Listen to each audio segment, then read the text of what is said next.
Hello, ladies and gentlemen. Congratulations to the happy feast of Ramadan. Today I am speaking during this happy feast. I am speaking about cakes and biscuits. Cakes and biscuits are a very nice and happy tradition. And of course, sometimes we find that cakes and biscuits may be a source of sadness instead of being a source of happiness. Why? Let's speak about composition of cakes and biscuits. Cakes and biscuits are composed of three main parts. First is flour, then secondly sugar, and thirdly are fats. As for flour, flour contains a very famous and important amino acid which is tryptophan. Tryptophan passes through blood, comes to brain meninges, and stimulates brain to secrete an important substance which is serotonin. Serotonin returns back from brain to the blood, and it has an important role inside the body. Firstly, it makes the patient quiet and calm. Secondly, it increases the level of pain inside the body. So, serotonin is an important substance which is present inside the flour. The second component of cakes and biscuits is sugar.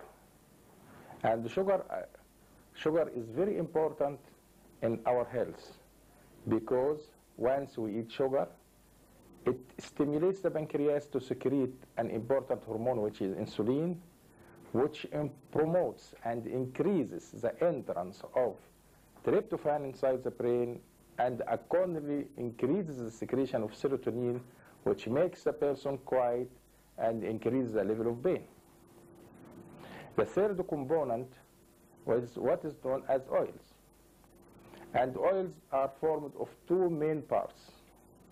The first component of oil is the unsaturated fatty oils, which are present usually as liquid in the normal temperature, and they are present as cotton oil, olive oil, and so on.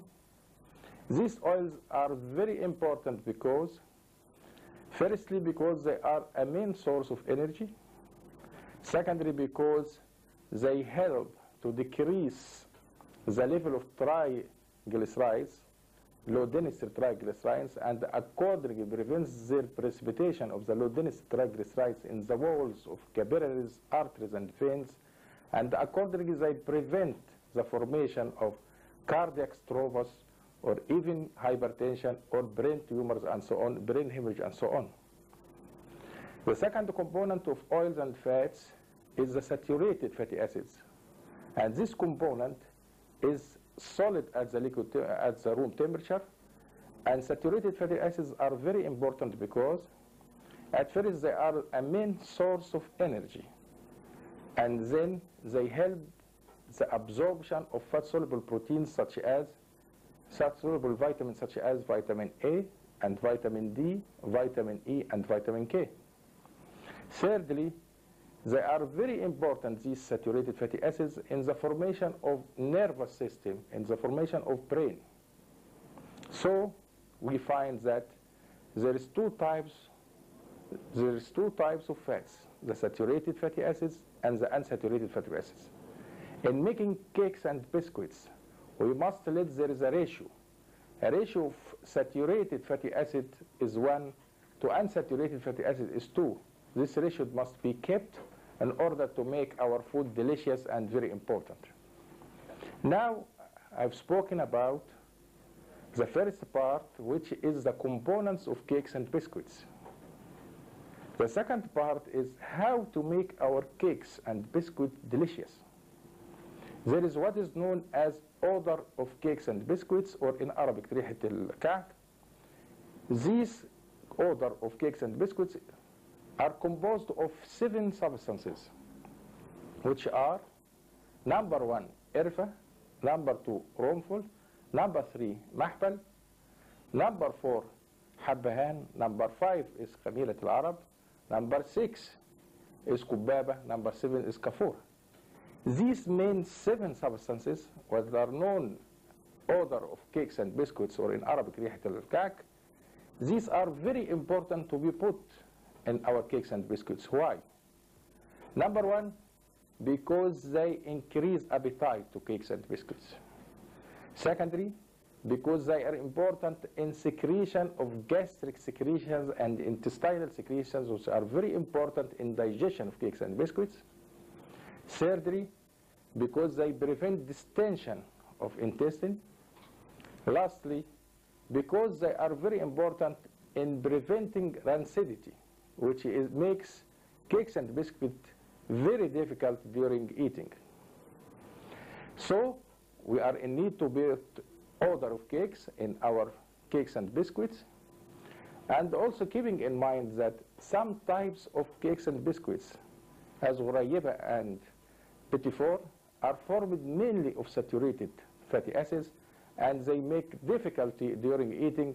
Try to decrease the amount of غريبة and petit four. Now, if we take care of all these, if we take care of the ratio and the components of food, and also if we take care of this غريبة and petit four, and if we take care of odor of biscuits and cakes, of course, everything will pass smooth, no gastric problems, no difficulties. Lastly, I wish good luck to all of you. At first, I wish happy and nice feast. I wish eating and taking cakes and biscuits be smooth without any gastric troubles or any problems. And lastly, I wish those patients who were suffering from acne vulgaris, which is a disease which is helped and promotes and treated during the fasting holy months of Ramadan. And also I wish those patients who were suffering from neurogenic shock with all its problems and all its difficulties are improved during fasting this holy months of Ramadan. Also I wish those patients who were suffering from certain diseases such as urticaria and fasting the holy months of Ramadan, I wish all these patients are treated. They are treated because of the fasting a long time of Ramadan, this is number 1, and they are treating because of being quiet and calm due to fasting, and accordingly all these diseases and also acute and chronic bacterial diseases be improved. So this fasting of this holy month of Ramadan improves our condition, improves our cases. Also those obese patients who taking this fasting the holy month of Ramadan by making a good regime in this holy month of Ramadan, I wish they have decreased their weight. I wish they are all improved and having a good health. Lastly, I wish you all good health and enjoy your life. And I wish you all a very happy and a nice feast. And I wish we could meet again next Ramadan. Thank you.